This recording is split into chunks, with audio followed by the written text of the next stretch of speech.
Hey, Dakota. Howdy, how's it going? I'm all right. How are you? I'm sunshine and rainbows, can't complain. Doing it. Thank you for coming on. I appreciate this. Of course, man. Yeah, appreciate you having me on. That's all right. Based in Canada, aren't you? Yeah, so I'm from Canada, but for the past Yeah. 2 years, I've been traveling. So right now I'm in Scottsdale, Arizona, living with my buddy Nick. Okay. And then I head back to Canada for a little bit to see the family Right. on Saturday, so in 2 days. Right. Scattered about. You scattered yourself about a bit, haven't you? Yeah, dude. I started traveling in 2022 a lot more. So I went to uh, Texas to live with my buddy Okay. Dan Co. And then I went from there to Dubai. Then I went to Colombia, then Panama, Costa Rica, and now I'm here. So I've been all over the place lately. Right. Where's your favorite work with pleasure then? Uh, I like it a lot here in Scottsdale, actually. It's a nice mix Okay. because you got a lot of entrepreneurs, especially in the building I'm in. So you get to meet a lot of cool people. And then if you want to go out, you can go Mm. out. But yeah, I really like it here. Yeah. There's a lot of interest in businesses in Arizona. I've noticed in the last few years. Why would you Yeah, it say that seems is? like, I don't know. Well, actually, it's just it's a really nice place. Like I noticed when I was in Tampa, like a lot of the roads are kind of messed up. There's like homeless people everywhere, stuff like that. But in Scottsdale, it's just very clean. It's higher Right. end stuff. Um, just really peaceful place. So I think that attracts more of those entrepreneurs. Especially this building I'm in. Yeah. It's a higher end apartment building, so a lot of the big time entrepreneurs will come here. So yeah, I think it's also like network effect too. Like the more people that join, the more valuable it becomes, and then that attracts more people. So Yeah. yeah, it's just a really nice place to live. Okay. Cool. So for anyone on the rock for the last few years, tell us what it is you do, who you are. Yeah, so my name is Dakota Robertson, and I help people grow and monetize their social media. So I started creating content on Twitter 4 years ago. I did all the screw ups. I had some wins along the way. Started growing my account on Twitter. Then I offered that as a service for other people. So I took over their account, wrote their content, and grew their account. Scaled that up. Did that for I think a year and a half, 2 years, and Right. then I switched to teaching people how to do the business I did, which is called ghostwriting. And now I'm scaling up that program. But yeah, essentially, I help people build their personal brands and monetize it. Right. Okay. Then, because obviously, like you say, you've gone from one place to another, kind of going in and out of different things. What was it about ghostwriting that kind of? I really enjoy content and I enjoy writing. It's a creative outlet. So for creatives, it's fun. Oh, I wonder if this hook will work or a piece out in this style, and they try it with this angle, different ideas. And for me, it's fun because you're building something, and you get to test different stuffs and Yeah. push your creative outlet. And ghostwriting was appealing for me because it's like, oh, I get to do this for other people and I get to try these different dynamics. Like, do Yeah. the same principles that worked for me, does that apply to somebody else? And so I got to test these different ideas, and over time, I got to see what worked and what didn't. Yeah. And I extrapolated those lessons and was able to teach other people how to apply it for their own brand. And what I really like about what I do is I get to teach people. So before I even got into the social media space, I was going to school to be a high school teacher for English and psychology, and now I get to do that online and I get paid Yeah. way better. But yeah, it's been life changing just learning all these skills and then the opportunities it's presented and the friends I've made. Like it's amazing, and it's all happened in 4 years. So it's been absolutely crazy, the roller coaster ride. I'm very appreciative Yeah. of it, and yeah, it's been cool. So the ghostwriting imply, well, there's a lot of psychology involved in that. Is that kind of what attracted you to psychology in the first place, doing the course, or what was your route in? No, I always had an interest in psychology because it's interesting how you learn more about psychology and you're not just learning about how other people work, you're learning how you work. Yeah, So, yeah, I remember I started reading psychology books and like when I was 18, I think, but I was always interested in it when I was younger and just understanding how people work. yeah, And I was also the shy kid growing up too. So I think I naturally wanted to be good with people. I knew psychology was a way to do that. So that also attracted me to it. And yeah, it's been one of the best skills I ever learned, if you can call it a skill. yeah. There's, I mean, you saying a moment ago you mates with Dan Coe, and you're obviously connected well with a lot. A lot of them say, like you Mhm. say, there was the shy kids when they was in school. Why do you think that those shy people do so well later on in life? In scenarios like making content and putting people up.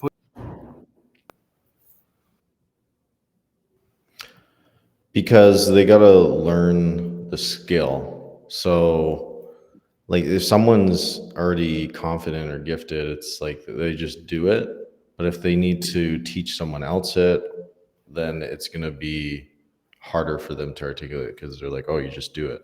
But someone that goes from one end of the pendulum to the next, it's like they have to learn all those skills to level up. And while they're learning those skills, they're also learning secondary skills like grit, determination, discipline. And when they get to the other side, they've been through the trials and tribulations. So Mm, when they go to teach somebody else or articulate themselves in a certain way, then they know how to do it, or they understand where the other person's coming from. And I think it's really powerful when you come from that frame. But yeah, and it's also, I mean, it speaks to the person's grit. Like there's probably some survivorship bias too, where all the shy people, like we see all these shy people that made it, and we're like, oh yeah, there's like correlation there, but there's probably like way more that shy people or whoever that just weren't successful and they just stayed really shy their whole lives, and mm. yeah, so there may be some of that going on as well, but um, Yeah, yeah, it's interesting to see yeah, the different crowds of people. it is. Yeah, it is. There's quite a lot of content creators that I've noticed that have mentioned that in the past. So, I mean, you describe yourself in the past as a full stack creator. For anyone that Mhm. doesn't understand that, what is it? It's someone that learns a skill and they build an audience. And as they continue to build their audience, they stack on other skills. Yeah, So, for me, for example, I learned the skill of writing as I was building my audience, and then I stacked on the skill of marketing, and I stacked on the skills of sales, web design. And what that did was it really put me more of a niche of one or separated me from everybody else. Because think about how many writers are out there, okay? How many writers know how to market? Fewer. How many writers know how to sell? How many know how to put together a funnel? And so the more skills you learn, then the more you can create different offers, the more you can just separate yourself from everybody else. Because this is a big thing I've noticed with creators especially, is yeah, they know how to create content and build these big audiences. So many of them are broke. They don't know how to monetize. They don't understand how to run a sales call. They don't understand how to build a funnel. They don't understand how to write copy. And because of that, they're just leaving so much money on the table, or a lot of them are struggling to get by.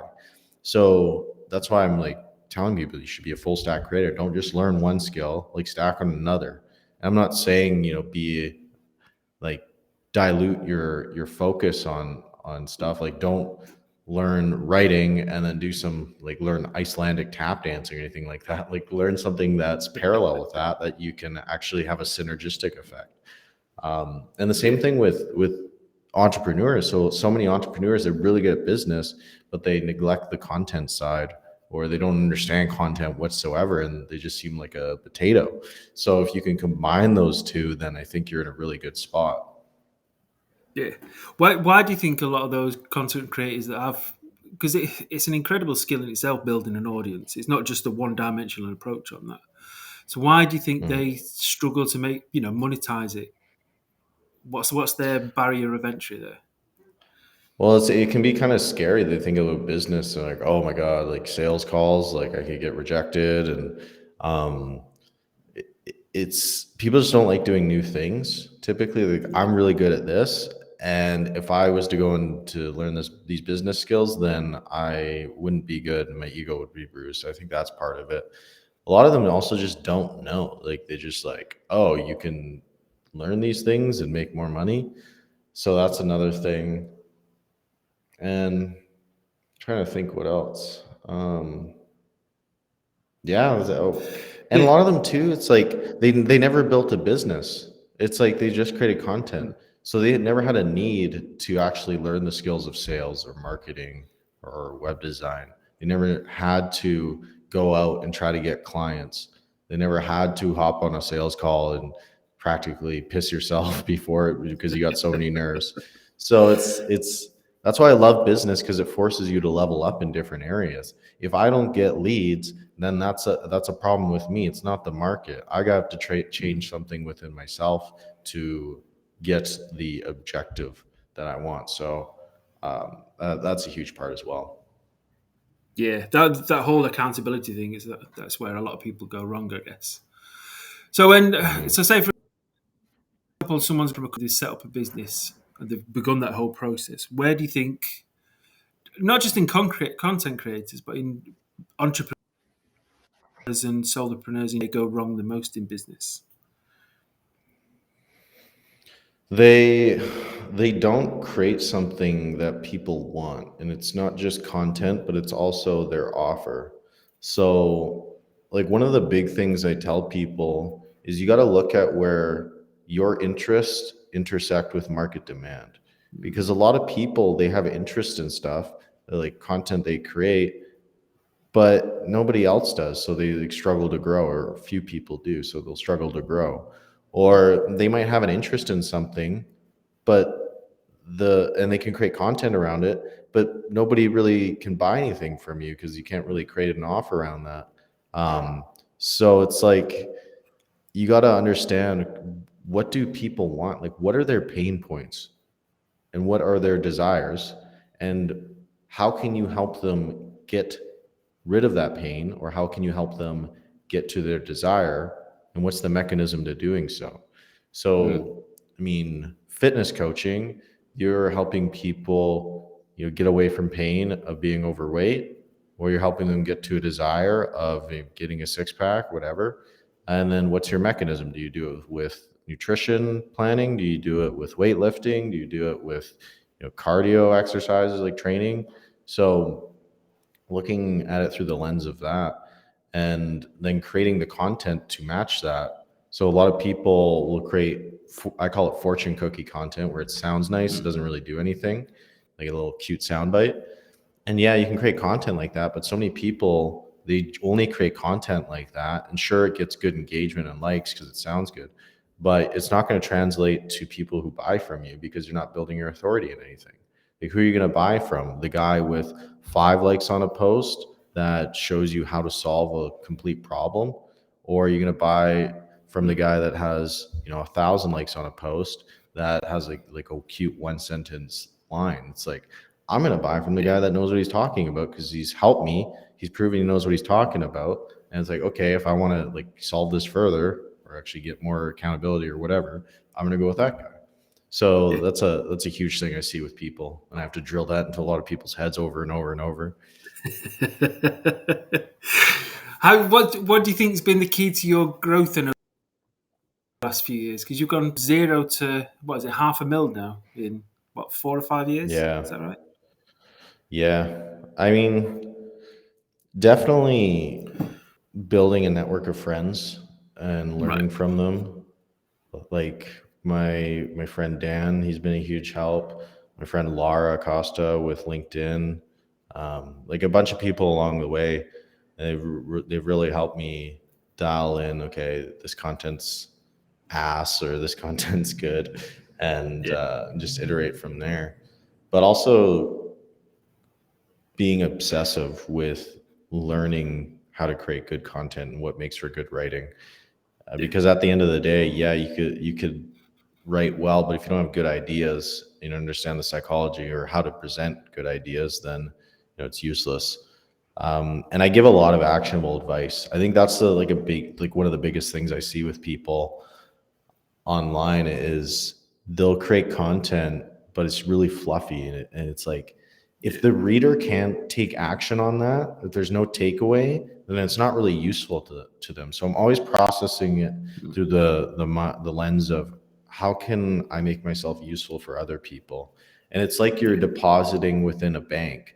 Like the more you deposit, then you can make more withdrawals. And Mm. it's coming from the angle of give, give, give, give, give, and then take. Like I didn't sell anything to my audience for the first 2 years of creating content. And then when I did, that's when stuff just exploded because I built up so Yeah. much goodwill. Right. Talk me then through your process of creating video, because without a doubt, there's some of the best ones I've seen around. Not just in the content itself, but in terms of the animation, the whole process of it. Mm. Talk me through your process of that. Are you doing it a lot of it internally, or are you subbing that out? What's your process doing that? Yes. So I create all the content myself. Like I write it all. I do not touch the editing. I am not good at that. Shout out to Ayman Arab on Twitter. He's a great dude, great editor, and his team's great. But yeah, for when I script out the content, so my process is I create a lot of content that's written on Twitter, on LinkedIn. So I'll start Right. on Twitter because that's where like all my content is based, and I'll find the content that does the best, performs better than most, and I'll take that. I'm like, okay, this idea is validated. So what I'll do is I'll take that tweet and I'll expand upon it with a script. So I'll I'll think of like, okay, what is this like? How can I expand upon this tweet? Like, what does this mean to me, and how can I deliver value Mm. to the other person? So the way I usually think of writing scripts is hook, and then body, and then tie together. So I'll hook Yeah. them, like capture the attention right away. So I'll say something that is of interest to people. In the body, I deliver value, like I deliver on the promise of the hook. So if I say how to lose fat in 5 steps, it's like I'm going to give you 5 steps to do that. And then the tie together at the end is like just a nice sound bite that ties it together and summarizes it in this really succinct Yeah. way. So I basically follow that framework. And then there's like different hooks I use and I play around with. Like I've set some wild hooks, uh, some funny ones, and yeah, it's fun to get creative with those. Yeah, it's funny to get some of the reaction. Then some of it's not always the best reaction, but it's living No, yeah, yeah, I've learn, definitely I got guess, some. on that. Yeah, I've gotten some flack. Like that's the thing though. Like I don't really care if people get offended. It's like that's a you problem. I'm not saying anything Yeah, that's wildly offensive. It's just like I just say some funny stuff. Like I had one where it was like the content cocaine framework or something, and I put some flour underneath my I nose, remember. and Yeah, yeah, that was yeah, I remember that one. it's definitely not LinkedIn normal stuff they see, but it's fun. Yeah, no, Instagram or YouTube, I think. Can't remember what it was, but yeah, like Yeah, yeah, offense is definitely taken. It's not given. I think some of us yeah. got wrong again. So you're on LinkedIn, you're on X, you're on Instagram. You're right across the platforms. Those Mhm. intricacies within themselves. What's been, because you started on X, didn't you? Yeah, yeah, yeah. So Twitter Yeah, is the first. yeah. What's been the most interesting to grow on, and what's been the most difficult? Because they're all completely different. Yeah, so I found it's like the stock market. So some platforms will do better during different seasons. Some will Mm. fall, some will rise. So it's really like Gary Vee. He has a great way of putting it. It's day trading attention. So where's the Where's the attention underpriced? And for me right now, it's LinkedIn. LinkedIn is amazing for growth, and that's why I'm putting so much focus on that. So LinkedIn is amazing right now. Actually, surprisingly, Threads by Instagram or Meta, that's been good. I don't really vibe with the people on there. Like it's not really my crowd, but that's been Yeah, growing well. Twitter's my favorite though, because I think it attracts it attracts real people. I find like people that are more down to earth, and there's some mm, wild people on there as well. Don't get me wrong, but I've connected with like the smartest people I've connected with were on Twitter, and yeah, because it's you're not competing with looks, you're competing with your brain. The smartest ideas rise to the top. So I really like it. And it's like a stream of consciousness. So you like send out a tweet, and instantly it's like getting feedback, and I use that as the basis for all my content. Right now, Twitter, X, whatever, it's definitely not as easy to grow right now as it used to be, but it's still my favorite, and I like that it has the freedom of speech aspect on it. I think it's very yeah, important to have that because other platforms, it's definitely not like that. Um, YouTube is great too for growth. It's way higher barrier to entry. I find it's like you're in the Olympics of social media. But yeah, that I love that the aspect where you create a video and it's long term. It doesn't just mm, disappear over 24 hours. You're building this asset where it's just going to compound and compound even more. So that I think between X and YouTube, YouTube's my favorite right now, but X has a special place in my heart. Um, and then what else? Yeah, I haven't touched TikTok, but yeah, I think YouTube and X are my favorite, but yeah. LinkedIn's the best for growth. Yeah, X is brilliant for because it's short form. You can put an idea out and you can test the waters with it. Hmm. LinkedIn, it can be a bit clicky, I guess. But, Yeah, they're a bit what's the word? Yeah, passionate about their.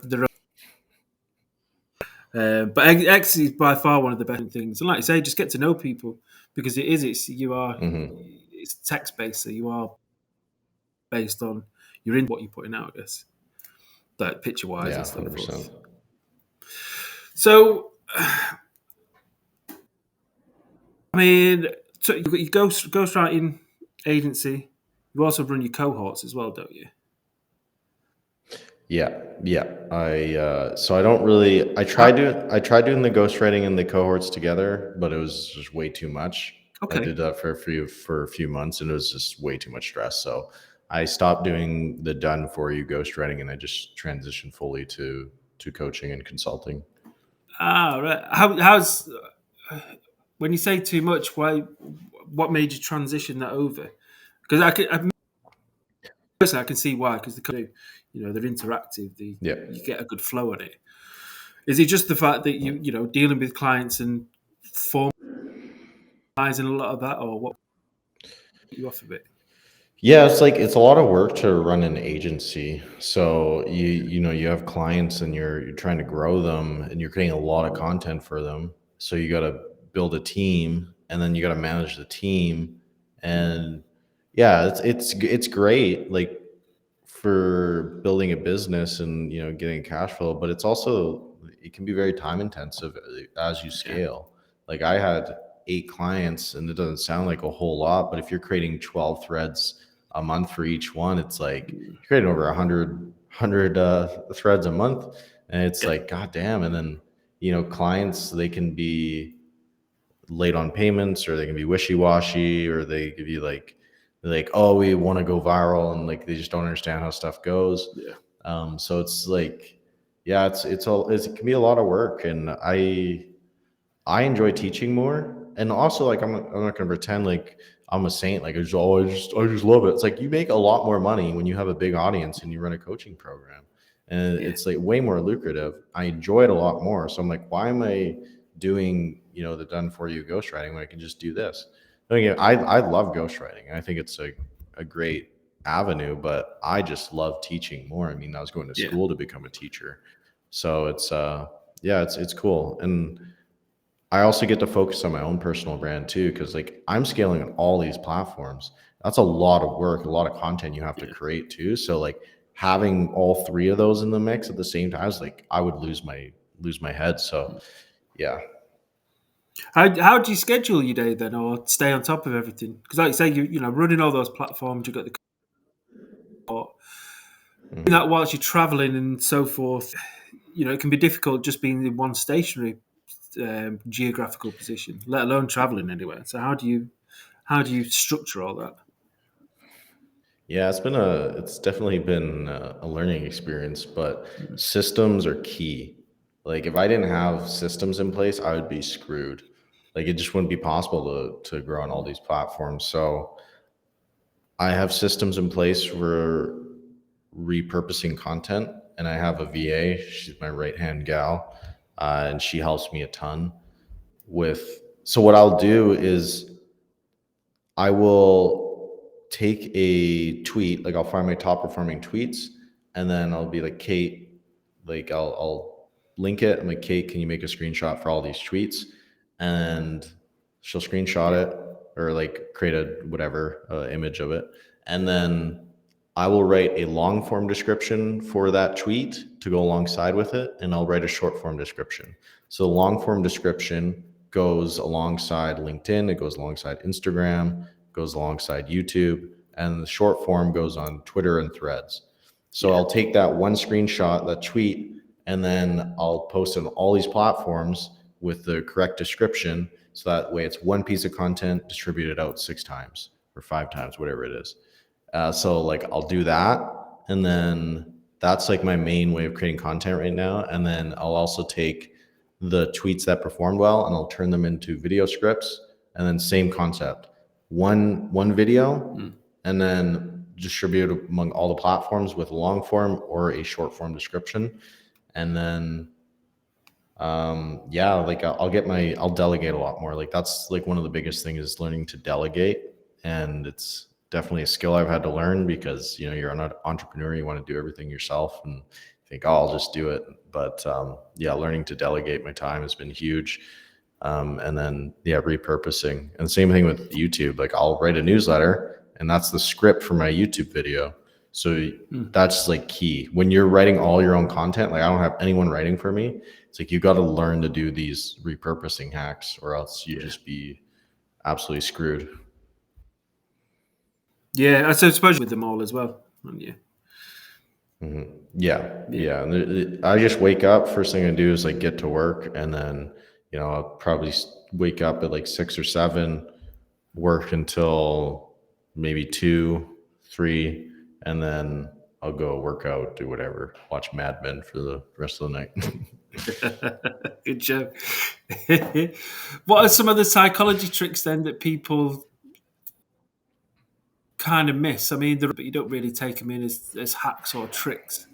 What is it? What's some of the tricks that you teach your students then that kind of help capture attention? Yeah, the main thing is learning to capture attention. So there's different ways you can do it. I mean, the best way to do it is curiosity. Like how can you press the curiosity button for people? So for my email my email list, I'll write the craziest headlines that like some of them are pretty wild, like how to turn diarrhea into gold. Like it was like just ridiculous stuff, but it makes sense. It's not clickbait. It Yeah. makes sense because I use an analogy or a story in the newsletter. But like you see that headline, like what the hell? You can't help but click. The newsletter I launched today was called "He Lied to You." So you're like, who lied to me? And it's just creating this open loop, like the end of a TV show where Yeah. they leave you on a cliffhanger, and you have like, oh, I got to watch the next episode. It's like the same premise. You're opening this loop.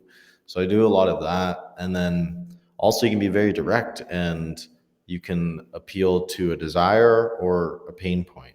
So if I say how to lose 10 pounds in the next 2 months, right before summer, it's like, oh, that's going to appeal to a lot of people because they want to slim up, get the beach body, all of that stuff.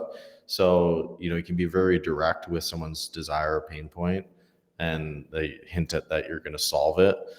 And you can also be very weird. You'd say some weird things like Justin Welsh on LinkedIn, I think 2 weeks ago, he had a post that said, My 72-year-old mother accidentally became an entrepreneur. Here's how, or something. And Yeah. you think of it like, okay, a 72-year-old woman becoming an entrepreneur, that's weird. Accidentally becoming an entrepreneur, that's weird. And again, it presses on that curiosity button, makes you want to open. So again, that's another one. And then also I find using numbers, I almost use it numbers in all my headlines, Right. is a huge thing because I think the brain just like it likes to categorize things, or it becomes more digestible, where it's like 7 hacks to XYZ and they're like, oh, there's seven, okay, boom, boom, boom, boom.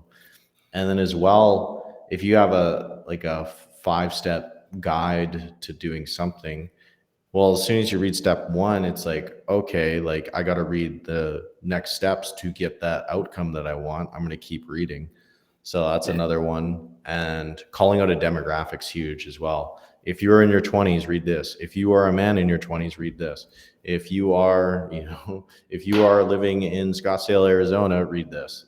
So if someone feels like it's made for them, they're going to be way more prone to reading the piece of content. So those are a few. Yeah. Ah, good. You openly talk about psychedelics and how much they've kind of worked in your favor, or you got out of them. I mean, Mhm. one, it's pretty brave to do that anyway, because I know there's a lot of people that do it but don't really talk about it. You've gained from it, and who do you think it helps, and who do you think it doesn't?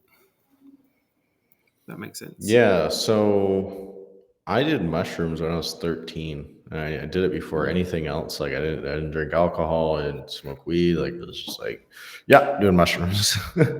And yeah, it's like it really gave me perspective on a lot of my mindsets throughout my years. So I used to be very socially anxious, and it really helped me just get a new perspective on that and become more confident and learn to have a lot more empathy for myself. Like that's been a big theme throughout all the times I've used psychedelics, was learning to have more empathy for myself and then love myself more, and really processing events that happened in my life. Like my parents have dealt with crack addiction. I lost my mother to crack addiction when I was 19, and that stuff's been hard on me, like subconsciously, because I just Yeah. like categorize stuff, or like I'll just like put it in its own box and like, okay, it's fine, don't deal with it. But what I noticed with ayahuasca was I did ayahuasca and I got to really confront a lot of those feelings I had growing up, feeling lonely or feeling not feeling good enough. And I got to process a lot of that. I cried a lot, but it wasn't tears of Yeah. sadness, it was just like tears of relief. It was interesting. And I also got to Mm. consult that inner child in me. Like I went in my mind and it was very like black. And I remember walking up to like seeing myself as a kid and just kind of taking him by the hand and saying, "Hey, it's okay. Like I got us," Mm. and just reassuring him. And it was crazy, and it was a powerful moment. And not even just empathy for myself, but also empathy for my loved ones. Like I realized when I did ayahuasca, like I wasn't showing up for them in the way I should be or could be. I could be more involved in their lives. I should ask them how they're doing more and be more emotionally involved.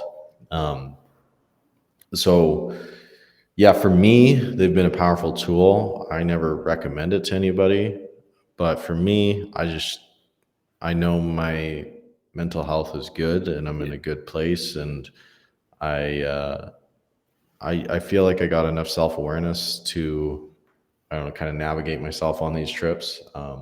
But I know it's like it's not the same for everybody. I think a lot of people they'll have a great time with psychedelics and they'll be like, it's the best thing ever. Everyone needs to do it. It's like I don't think that's the case. I think some people they don't need it or they shouldn't use it. I don't know how you go about qualifying whether you should or shouldn't, but for me it's like I've always used it when I felt decent about myself in life and wasn't like going through any depression or any stuff like that. Although I know people use it to cure depression, but yeah, it's been a tool for me. And I think with Yeah. tools, you can hit yourself over the head with them, or you could build something cool. And that's just what I've done. It's worked well. It's when you say like the inner child thing. I don't know whether you heard, but like Anthony Hopkins, he walks around with a picture of himself as a kid, and when it's difficult, he talks to that Mm. kid and say, like, "Oh, we got this. Don't worry." Same thing of what you're talking about there, I guess. Yeah, yeah. Well, it's funny is like there's common themes among people when they take certain psychedelics. It's interesting. It makes you wonder. Yeah, no, it is. We've got some. I was 13 when I first tried it, so in common. That's We've got a awesome. similar background, I guess. So, and where's your journey taking you? um, I don't know. I'm just gonna continue to build. I mean, right now I'm working on new offer. I'm heading back to Canada on Saturday. Gonna see my family for a bit, and then I'm gonna head to Europe for whoever knows how long. But like that's the cool thing. It's like I just like go out and do stuff, and I live a life of freedom. Like if I want to go to XYZ place, I can do that whenever, and it's amazing. So yeah, I'm just kind of. I mean, I'm 26 and just traveling around, building my business and trying to help people along the way. So it's a cool experience. So I don't really know what's next. Just stay tuned and find out. Dakota, thank you. I appreciate that. One final question for you, Of course. then. If you lost followers, and well, how would you start it all again? How would you grow it all? I would I would I'd basically start writing again and just do the same thing I did before. And if I needed cash flow, I'd go straight for other people. If I still had my skill sets, then I would do marketing consulting or content marketing consulting and all that. But yeah, basically just do the same thing over and over. It's yeah, same That's good. principles. That's Yeah, awesome. Thank yeah. you, Dakota. I appreciate that. Yes, thank you. I appreciate If it. Yeah, thank you. If anyone wants to get hold of you, what's the best way of doing it? Yeah, so Twitter at wrongs to write, WRITE, or yeah, I'd say that's the best. Yeah, that's the best way. That's my main Yeah. platform. All right, cool. Thank you, Dakota. Appreciate it. Cool. Yes. Appreciate you. Thank you.